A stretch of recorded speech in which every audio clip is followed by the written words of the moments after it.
Sir literally ಇದು dowry ಹರಾಸ್ಮೆಂಟೇ sir. ಮದುವೆ ಆಗಿ ನಾವು ಕಳಿಸ್ಕೊಟ್ಟಿದ್ದು ನೆಕ್ಸ್ಟ್ ದಿನದಿಂದನೇ ಅವನು ಶುರು ಮಾಡಿದ್ದಾನೆ ಎಲ್ಲ. ಮದುವೆಗೆ ಮುಂಚೆ ಏನೂ ಕೇಳಿಲ್ಲ. There was no demands. ಅವ್ರದ್ದು ಇದು ಒಂದೇ ಡಿಮ್ಯಾಂಡು ಏನಂದರೆ, ನಮಗೆ ರಿಸೆಪ್ಷನ್ ನೀವು ಪ್ಯಾಲೇಸ್ ಗ್ರೌಂಡಲ್ಲಿ ಗ್ರ್ಯಾಂಡಾಗಿ ಮಾಡಿಕೊಡಿ ಅಂತ. ಮತ್ತು ನಿಮ್ಮ ಮಗುಗೆ ಏನು ನೀವು ಒಡವೆ ಕೊಡ್ತೀರಾ ಅದು ನಿಮ್ಮ ಇಷ್ಟ ಅಂತ ಹೇಳಿರ್ತಕ್ಕಂಥದ್ದು. ಬೇರೆ ಇನ್ನೇನು ಡಿಮ್ಯಾಂಡ್ಸ್ ಇಲ್ಲ. ಸೊ ಅದೇ ಡಿಮ್ಯಾಂಡ್ಸ್ನ ನಾವು ಫುಲ್ಫಿಲ್ ಮಾಡಿದ್ದೀವಿ. ಅವ್ರಿಗೆ ಕೇಳ್ದಂಗೆ ಪ್ಯಾಲೇಸ್ ಗ್ರೌಂಡಲ್ಲೇ ಮದುವೆ ಕಮ್ ಬೀಗ್ ರೂಟನ ನಾವು ಗ್ರ್ಯಾಂಡಾಗೆ ಮಾಡಿಕೊಟ್ವಿ ಎಲ್ಲ ಅವ್ರು ಹೇಳ್ದಂಗೆ. ಮತ್ತು ಅವಳಿಗೆ ಒಡವೆನೂ ನಾವು 1 ಸೆಟ್ 2 ಸೆಟ್ ಕಳಿಸ್ಕೊಟ್ಟಿದ್ದೀವಿ ಆಲ್ರೆಡಿ. ಅದಾದ್ಮೇಲೆ ಅವ್ನು ಇನ್ನೂ ಏನೇನು ಕೊಡ್ತಾರೆ ಒಡವೆ, ಮದುವೆ ಆಗಿದ್ದು ನೆಕ್ಸ್ಟ್ ದಿನನೇ ಏನೇನು ಕೊಡ್ತಾರೆ ಒಡವೆ. ನಿಮ್ಮ ಮನೇಲಿ ಸೈಟ್ ಏನು ಬರುತ್ತೆ ನಿನಗೆ, ನಿಮ್ಮ ಅಮ್ಮ ಕಡೆಯಿಂದ ಆಸ್ತಿಯಲ್ಲಿ ಏನು ಬರುತ್ತೆ, ಅಪ್ಪನ ಕಡೆಯಿಂದ ಏನು ಬರುತ್ತೆ. ಅವ್ರು ಏನೇನು ಕೇಳಿದ್ರೆ ಈಗ ಎಷ್ಟು ವರ್ಷದಿಂದ ಏನೇನು ಕೊಟ್ಟಿದ್ದೀರಾ ಏನು ಡಿಮ್ಯಾಂಡ್ ಮಾಡಿದ್ರು ನೀವೇನು ಕೊಟ್ಟಿದ್ರೆ ಬ್ಯಾಲೆನ್ಸ್ ಏನು ಸರ್? ಅವ್ರ ಡಿಮ್ಯಾಂಡೇ ಇಲ್ಲ ಅವ್ರದ್ದು. ಮದುವೆ ಆದ್ಮೇಲೆ ಒಡವೆ ತಗೊಂಬ ಹಣ ತಗೊಂಬ ಅಂತ ಕೇಳಿದಾಗ ಹೌದು, ಎಷ್ಟು ವರ್ಷದಿಂದ ಕೊಟ್ಟಿದ್ದೀರಾ ಒಡವೆ ಎಲ್ಲ ಅಂತ. ಒಡವೆ ವರ್ತು ನನಗೆ ಗೊತ್ತಿಲ್ಲ. ಅದು ಅವರು ನಮ್ಮ ಅಣ್ಣ ಮತ್ತೆ ಅತ್ತಿಗೆಗೆ ಗೊತ್ತು ಏನು ಕೊಟ್ಟಿದ್ದಾರೆ ಅಂತ. ಬಟ್ ಇನ್ನೂ ಕೊಡಬೇಕು ಅಂತ ಇತ್ತು ಇವರಿಗೆ. ಅಂದರೆ ಇನ್ನೂ ಕೊಡಬೇಕಂತ, ಅದು ಡಿಮ್ಯಾಂಡ್ ಅಲ್ಲ, ಇವ್ರು ಸ್ವಂತ ಇದರಿಂದ ಕೊಡ್ಬೇಕಂತಿದ್ದು. ಬಟ್ ಆದರೆ ಅವ್ನು ಡಿಮ್ಯಾಂಡು ಏನೇನು ಕೊಡ್ತಾರೆ, ಇನ್ನೂ ಏನು ಮಾಡ್ತಾರೆ, ಕಾರು ಮತ್ತು ನಿನ್ನ ಹೆಸರಿಗೆ ಏನೇನು ಬರ್ತಾ ಇದೆ, ಆಸ್ತಿ ಏನು ಬರುತ್ತೆ, ಸೈಟ್ ಏನು ಕೊಡ್ತಾರೆ, ಯಾವಾಗ ಕೊಡ್ತಾರೆ, ಈ ಥರ ಅವನು ಚಿತ್ರಹಿಂಸೆ ಕೊಟ್ಟಿದ್ದಾನೆ. ಇನೋವಾ ಕಾರು ಇವ್ರ ಹತ್ರ ಇದೆ ಸರ್. ಅದೇ ಕಾರು, ಆ ಕಾರು ಇನೋವಾ ಕಾರು ಯಾವಾಗ ಕೊಡ್ತಾರೆ, ನನಗೆ ಯಾವಾಗ ಕೊಡ್ತಾರೆ, ನಿನಗೆ ಯಾವಾಗ ಕೊಡ್ತಾರೆ ಅನ್ನೋದು ಅವ್ನ ಡಿಮ್ಯಾಂಡು. ಅದೊಂದು. ಮತ್ತು ಈಗ ಮದುವೆ ಆಗಿ ಒಂದು ಸಹಜ, ಮದುವೆ ಆದಮೇಲೆ ಒಂದು ದೊಡ್ಡವ್ರು ಕೇಳ್ತಾರೆ ಏನೋ ಗುಡ್ ನ್ಯೂಸು ಏನೋ ಅಂತ. ಸರ್ ಅದು ಆ ಮೂಮೆಂಟೇ ಇಲ್ಲ. ಒಂದು ಮದುವೆ ಆದಾಗಿಂದನೂ ಅವನು ಯಾವುದೇ ಕಾರಣಕ್ಕೂ ಅವ್ರ ಮಧ್ಯೆ ಒಂದು ಫಿಸಿಕಲ್ ಇಂಟಿಮೆಸಿನೇ ಇಲ್ಲ. ಯಾವಾಗೆಲ್ಲ ನಮ್ಮ ಹುಡುಗಿ ಏನಾದ್ರು ಅಪ್ರೋಚ್ ಮಾಡಬೇಕಾದ್ರೆ ಇಲ್ಲ ಇವತ್ತಿಲ್ಲ, ಇಂಟ್ರೆಸ್ಟ್ ಇಲ್ಲ, ಇವತ್ತಿನ ದಿನ ಬೇಡ, ಮುಂದಿನ ದಿನ ಇಟ್ಕೊಳ್ಳೋಣ, ಈ ರೀತಿ ಅವನು ಪುಷ್ ಮಾಡ್ಕೊಂಡೇ ಬಂದಿದ್ದಾನೆ. ಅದು ಒಂಥರ ಮೆಂಟಲ್ ಹರಾಸ್ಮೆಂಟ್ ಅದು. ಸೊ ಪುಷ್ ಮಾಡ್ತಾ ಈ ರಿಸೆಪ್ಷನ್ ಆಗ್ಬಿಡ್ಲಿ, ರಿಸೆಪ್ಷನ್ ಆದಮೇಲೆ ಇಟ್ಕೊಳ್ಳೋಣ ನಮ್ಮದು. ಅದಾದಮೇಲೆ ಹನಿಮೂನಿಗೆ ಶಿಫ್ಟ್ ಮಾಡ್ದ ಹನಿಮೂನ್ ಆದಮೇಲೆ. ಸೊ ಯಾವಾಗ ಅದೆಲ್ಲ ಎಲ್ಲೂ ಆಗಿಲ್ಲ ಅಂತ ಗೊತ್ತಾದಾಗ ನಮ್ಮ ಹುಡುಗಿ ಅಲ್ಲಿ ತನಕ ಏನು ಹೇಳಬೇಡ ಅಂತ ಹೇಳಿದ್ದ.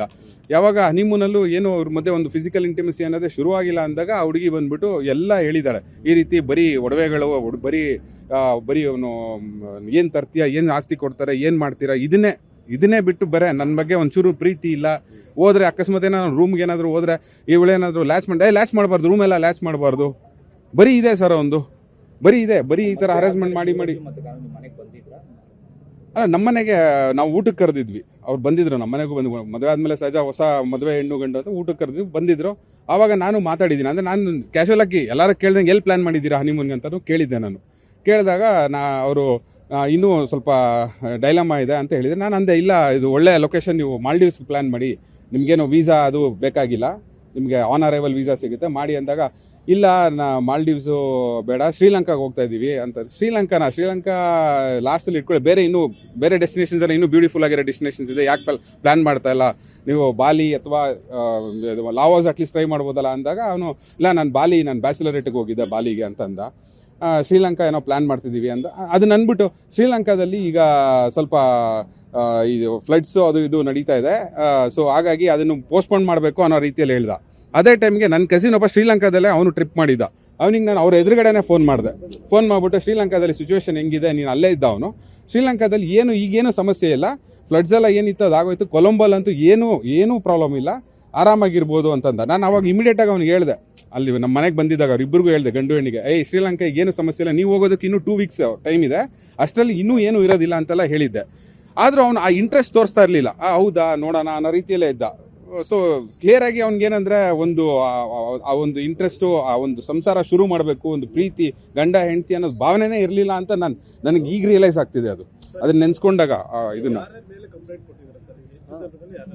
ಸರ್ ಕಂಪ್ಲೇಂಟು ಅವರ ಸೂರಜ್ ಮೇಲೆ, ಅಂದರೆ ಗಾನವಿ ಅವರ ಹಸ್ಬೆಂಡ್ ಸೂರಜ್ ಅವ್ರ ಅಮ್ಮ ಮತ್ತು ಸೂರಜ್ ಅವ್ರ ಅಣ್ಣ, ಇವ್ರು 3 ಜನ ಮೇಲೆ ಕಂಪ್ಲೇಂಟ್ ಆಗಿದೆ ಸರ್.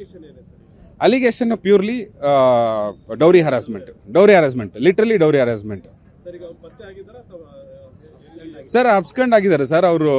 ನಾವು ಅದು ಯಾವಾಗಿದ್ದೀವಿ, ಇವಳು ಸೂಸೈಡ್ ಅಟೆಂಪ್ಟ್ ಮಾಡಿದ್ಲು, ನಮ್ಮ ಅಣ್ಣ ಫೋನ್ ಮಾಡಿ ಹೇಳೋದು ಈ ಥರ ಹಿಂಗೇನೋ ಆಗಿದೆ ಅಂತ ಹೇಳಿದ್ರು. ಅವನು ಅವಾಗ ಅದಾದಮೇಲೆ ಸ್ವಿಚ್ ಆಫ್ ಮಾಡ್ಕೊಂಡವರು ಇಡೀ 3 ಜನ ಅವ್ರ ಫ್ಯಾಮಿಲಿ ಯಾರು ಸ್ವಿಚ್ ಆನೇ ಮಾಡ್ಕೊಂಡಿಲ್ಲ. ನಾವು ಮೊನ್ನೆಯಿಂದ ಟ್ರೈ ಮಾಡ್ತಾನೆ ಇದ್ದೀವಿ, ಎಲ್ಲ ಸ್ವಿಚ್ ಆಫ್ ಫೋನ್ಗಳು.